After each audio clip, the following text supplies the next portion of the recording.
I had a vision. I saw a dark and stormy ocean. In that ocean, I thought I saw multitudes of poor human beings plunging and floating and shouting and shrieking, cursing and struggling and drowning. And out of this dark, angry ocean, I saw a mighty rock that rose up with its summit towering high above the stormy seas. And all round the base of the rock, I saw a vast platform. And on this platform I saw with delight a number of the poor wretches continually climbing out of the angry ocean. And I saw that some of those who were already safe on the platform were fervently helping the poor creatures still in the angry waters to reach safety. But something puzzled me. Although they had all been rescued at one time or another from the ocean, nearly everyone seemed to have forgotten all about it. Anyway, the memory of its darkness and danger no longer troubled them. And what was equally strange and perplexing to me was that most of these people did not seem to have any care, that is, any agonizing care, about the poor perishing ones who were struggling and drowning right before their eyes. But then I saw something wonderful. I saw a great being from above come straight from his palace, right through the dark clouds. And he leapt right into the raging sea among the drowning people. And there I saw him toiling to rescue them, until the sweat of his great anguish ran down in blood. And he was continually crying to those already rescued, to those whom he had helped with his own bleeding hands, to come and help him in the painful and laborious task of saving the lost.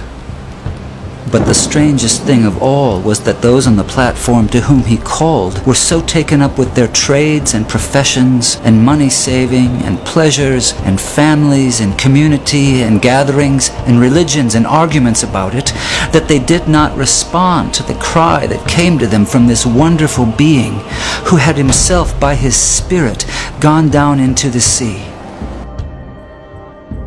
And so the multitude went on struggling and shrieking and drowning in the darkness. And then I saw something that seemed stranger than anything that had happened before in this very strange vision. Those whom this wonderful being cried out to come and help him in his difficult task were always praying and crying to him to come to them. Some wanted him to come and stay with them and spend his time and strength in making them happier. Others wanted him to come and take away various doubts and misgivings they had concerning the truth of some letters which he had written them. Others wanted him to come and make them feel more secure on the rock, so secure that they would be totally sure they would never slip off again. They used to meet and get as close to the rock as they could, and looking towards the mainland where they thought the great being was, they would cry out, "Come to us, come and help us." But all this time he was down among the poor drowning creatures, crying to them in a hoarse voice, "Come to me, come and help me." And then I understood it all. It was plain enough.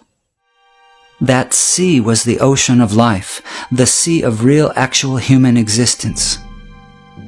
Those multitudes of people struggling in the stormy sea were the billions of sinners from every race, language, and nation.